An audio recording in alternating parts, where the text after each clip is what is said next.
Hi పిల్లలు, ఎలా ఉన్నారు? ఈరోజు మీకు ఒక మంచి కథ చెప్తాను. ఓకే, కథ పేరు మొదటికే మోసం.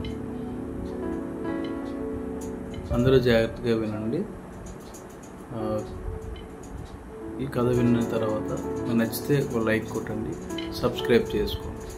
ఓకే, మనం ఇప్పుడు కథలోకి వెళ్ళిపోదాం. కథ పేరు మొదటికే మోసం. ఒక అడవిలో సింహం, చిరుతపులి కలిసి ఉండేవి.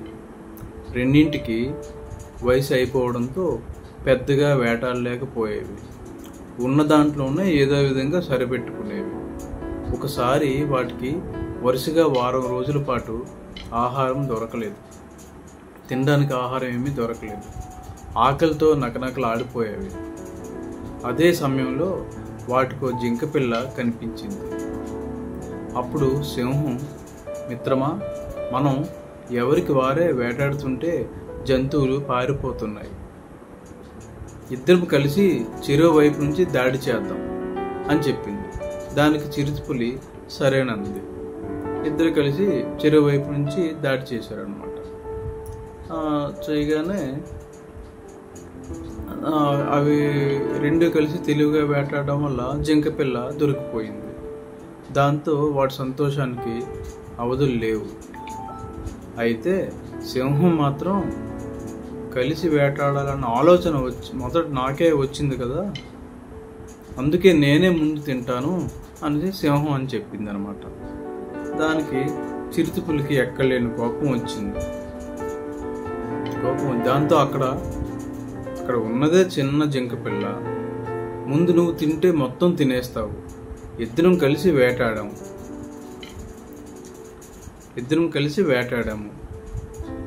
కదా, మరి నువ్వు దానికి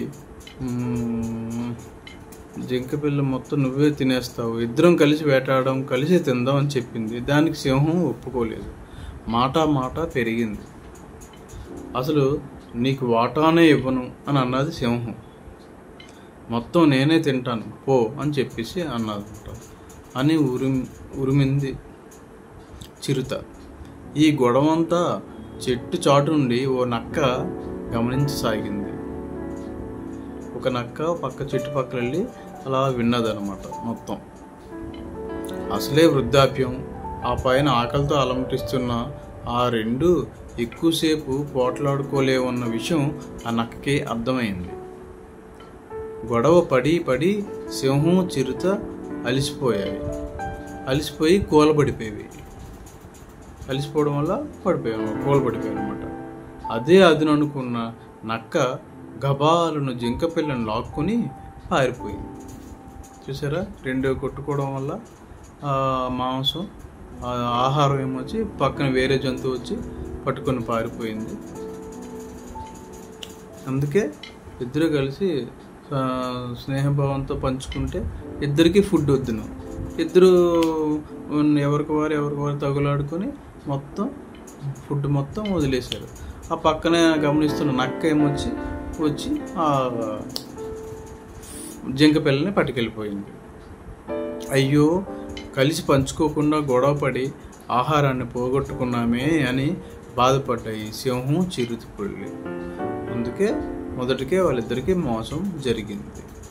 ఓకే, ఈ కథ ఇంతటితో సమాప్తం.